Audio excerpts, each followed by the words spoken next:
On March 23, 1989, two chemists stunned the world when they announced that they had achieved cold fusion in a laboratory.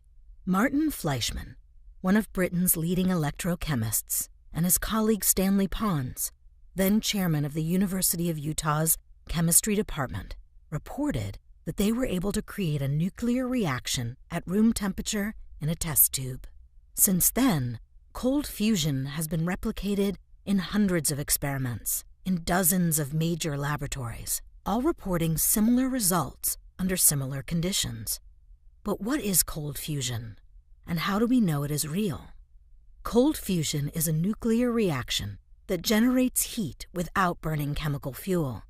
Cold fusion has reached temperatures and power density roughly as high as the core of a nuclear fission power reactor.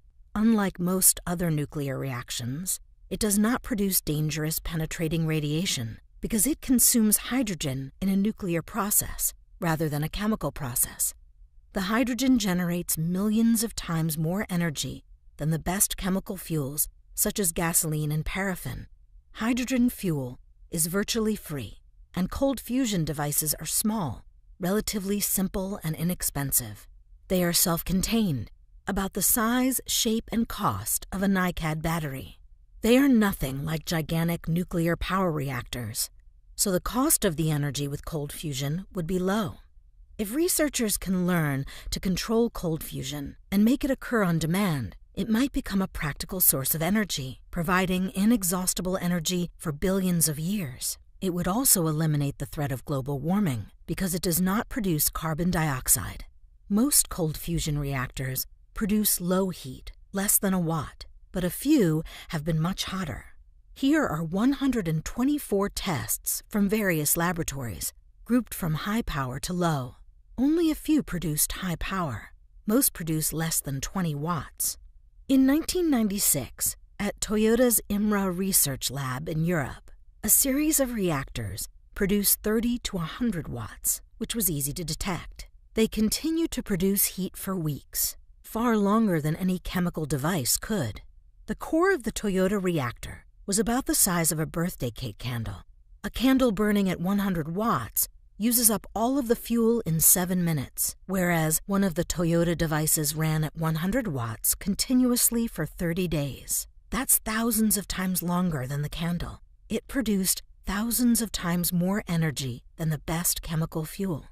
So, if the tests were so promising and were able to achieve such high power density and run so long, why hasn't cold fusion become a practical source of energy? Because cold fusion reactions can only be replicated under rare conditions that are difficult to achieve, even for experts. It's like making a soufflé. If you forget to put the egg whites in the soufflé, even if you set the right temperature and do everything else correctly, you get no soufflé.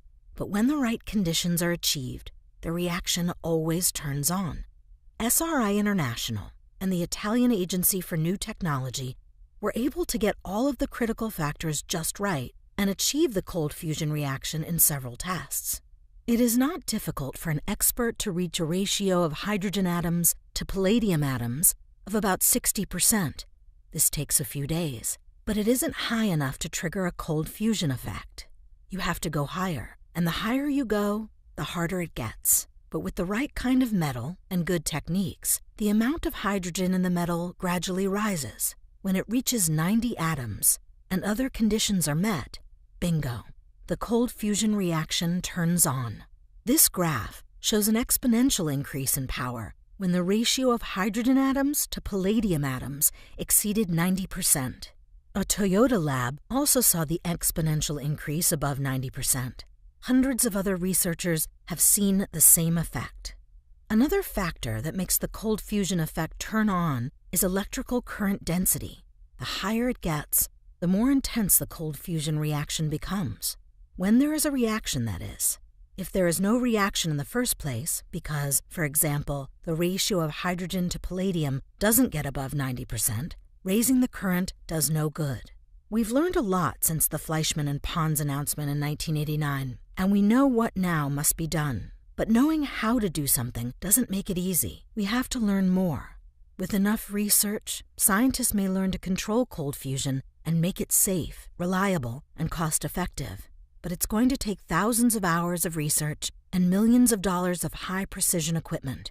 Basic research is expensive. However, if this pans out, it will reduce the cost of energy worldwide to practically zero, saving several $billion per day. This might happen as quickly as microcomputers replaced mainframe computers, or the speed at which the Internet expanded after 1990. It can happen quickly because it requires no distribution infrastructure, and it calls for only a few changes to most core technology. In other words, a cold fusion-powered car would not need a gas station because you could run it for a year with a spoonful of fuel, costing a few cents.